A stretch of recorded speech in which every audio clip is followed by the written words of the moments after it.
Hello everyone and welcome to another video with Umber Rays here, and you know what? It's News Day on Global. There is a lot of stuff going on right now in video games, so much that it's kind of hard to keep up with. There's War of the Visions, there's a lot of other commentary, and of course, there's a thing that some people seem to keep commenting on in the comments about Lila's change in her chaining family. Yeah, I saw the notes. No, I don't think they're enough. I attended the funeral, guys. It's over. Lila, just let Lila rest. Please. She's been through enough. Alaman's not been kind to her. Let's just move on. I'm dead serious. I'm over it, kind of thing. But one thing I'm not over is a bit of global news, because today it wasn't just War of the Visions, it wasn't just Final Fantasy VII Remake getting a release date. There was a lot of news today, but there was also news on the global side, which is quite impressive, because I was kind of expecting them to wait a little bit longer and do some stuff in E3, but maybe E3 is just going to be talking about the 3rd anniversary or whatnot, maybe some stuff on the JP side. I would be less than surprised at this point if Brave Exvius on the JP side ended up getting Shadowbringers event the next month, and by that I mean an FF14 event, because they really don't do versions of characters. And as we've seen today with War of the Visions, for enough pre-registrations will get a Shadowbringer Istola. Color me intrigued, if for no other reason than I'm into 14 right now. No, really, I'm into 14 right now. No, really, I'm into 14 right now. But before we get into the news, there's always time to show some stuff off. A little while ago, there was a chibi Fina statue that was put out here in JP that was put out in UFO catchers. However, if you're clever and you know about how these things work, stuff that doesn't get sold usually gets sold to shops, and then they try and sell it off for a marginal profit. So I picked up this because, yes, I'm not a fan of Brave Exvius because of the way Alan runs things. But I don't hate the characters, and I don't hate the design a lot of the time. And it's just really cute. I picked this up for 10 bucks. This is a pretty cheap statue for 10 bucks. But there you go. Super cute. Ooh, and I almost dropped it. Fina weighs a frickin' ton. Anyway, let's talk about Global, because Global is getting a, well, as you can see, Aerith, Red 13, or Nanaki as he is also called. And yes, I know I have Doggo in the details, but he is Doggo, kind of. Even though I've always thought of him more of as a lion than a dog. Anyway, he howls at the moon, whatever. But here's the interesting stuff. First of all, Aerith is getting a global exclusive upgrade. Gets to double cast Earthly Healing, her cooldown move, with a 15-turn cooldown. That may not sound like a big deal, but Earthly Healing is a massive heal to the party. It is a fantastic ability.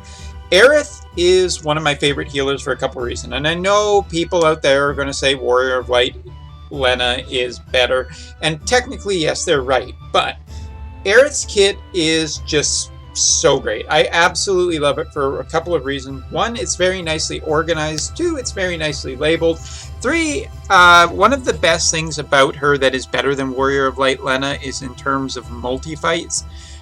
Getting a refresh on her Omega cooldown is just so wonderful. It's so great for MP refresh and farming.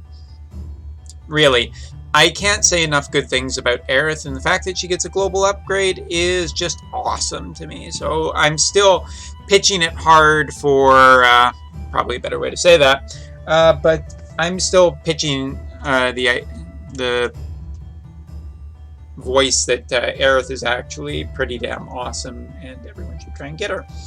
Also, Red 13 gets a global exclusive upgrade. Limit Burst can now imperil fire up to 100%. Limit Burst now boosts the damage of some abilities 150% for dual hand. Earth Rave, it goes from a 2.5 to a 4.5 damage with a 2 times extra use up to max 16.5. One of his cooldown moves goes from 1 hits to 10 hits. So basically they've thrown everything they can to make Red 13 much, much better. But if I remember correctly, Red 13 was pretty far in terms of damage dealers behind, but not terrible. With the current global state the way it is, DPS is a tough sell. If Red 13 is going to excel anywhere, it's going to be because of his killers. In future trials, his killers are useful. It's almost like they designed the game around new characters, so that you have to get new characters. But anyway, if you already have Xeno and as well, or should I say Esther, you're fine for DPS. The really big thing about Nanaki here is that he really does have a pretty great kit in terms of just being able to dish out a fair amount of damage because of the amount of killers he has on board, and he got a lot of global upgrades. I wouldn't be surprised if he's like considerably stronger, not just a little bit stronger, because we have to see a lot of the percentages, but I wouldn't be surprised if he ends up being like massively stronger than he was on the JP side, but still falling short because there is such a big power creep. Either way, with all the upgrades to Red 13 and Aerith, I would say that it is a very nice banner, only rivaled by Final Fantasy V's, which is still a ways out. Global still hasn't gotten Yuffie, Global still hasn't gotten quite a few banners, and there's something else I need to talk about a little bit later on in terms of a power creep event that will be coming very shortly, and it'll be interesting to see where that is. But step up banner for these two, max 4 per player, 25k, guaranteed Aerith or Red 13. 4 pickups for 30% chance tickets for those units. FF7 login bonuses, blah, blah, blah, blah, blah. New trial boss, Lich. Lich is actually a very important trial going forward into the future. Lich has a spear, Longingus, I think it is. Anyway. Longinus? It's caught in my Longinus. Anyway. It is a very powerful, like 190 attack spear. It is one of the most key essential equipment setups on the JP side. Once the CG characters start coming out, it's just really good for a long time in the future. Lich is also, from what I remember, not the most impossible fight. Hey, even I did it back when I played, so there you go. And interesting side notes before we talk about anything else. Will we have another fan character contest? They're looking into it. Will Randy 7-star, Enrico 7-star, and Eileen Explorer Eileen 7-star come to the game? Randy and Rico are planned. No plans for Eileen though. I really, they've said that you won't have long to wait. We'll see how it ends up being. But hey, yay, Randy people, you can be happy now. 3rd anniversary live stream on June 29th.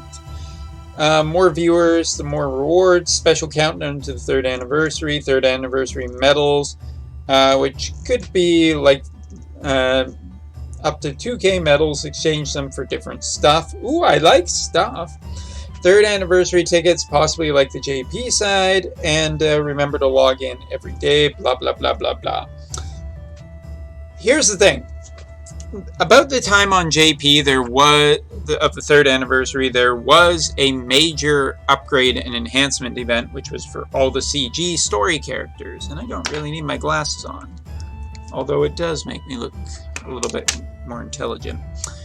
I was just wearing them because I was playing FF14. Anyway, the story event that happened on JP side was a Mog King event for the story units. It was very easy to get bonuses, provided you have some of the CG bonuses, and it also gave a banner of downtime, because if you already had the CG characters, you didn't need to pull on it.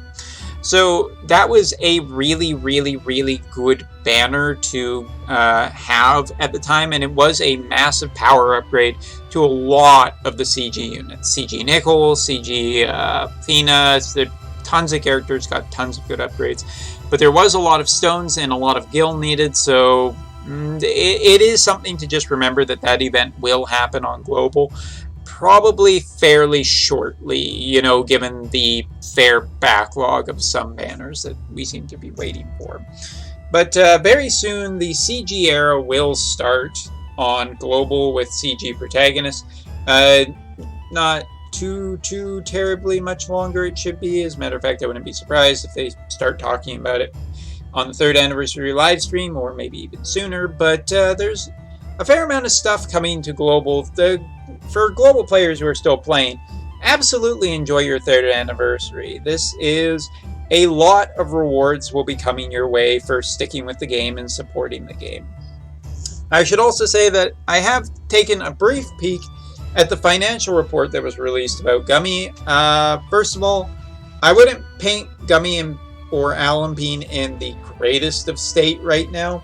I get it. It's a lot of other games that may be dragging them down, but I would not say that, considering that so much turmoil has happened in JP more recently that has also been affecting global, it is a little short-sighted to see the report and think, oh, well, I mean, they're investing in War of the Visions, they're doing this and this. Investments should be normally listed as a different point and not in like profits or anything. And the other thing that I think some people forget is that it's not enough for a company to just show decent results or just make big promises, although that can be enough sometimes in business. You have to show growth, and if the company is not showing growth, investors will be incredibly nervous, as I think they should be.